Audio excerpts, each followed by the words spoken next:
Here's another example of a Bodine plus motor modification done here at EMS in Fremont, California.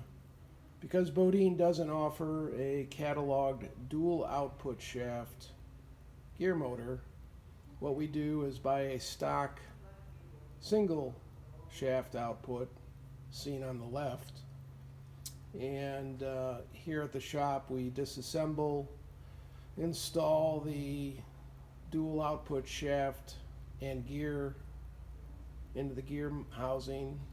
Obviously have to change out one end shield to accommodate the second shaft. So consequently the motor on the right is what you would get out of the box.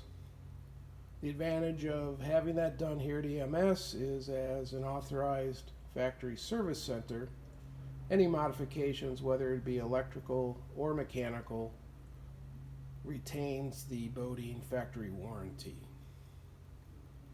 Conversely, if this mod was done by the customer in the field and there was a problem down the road, that warranty would be null and void.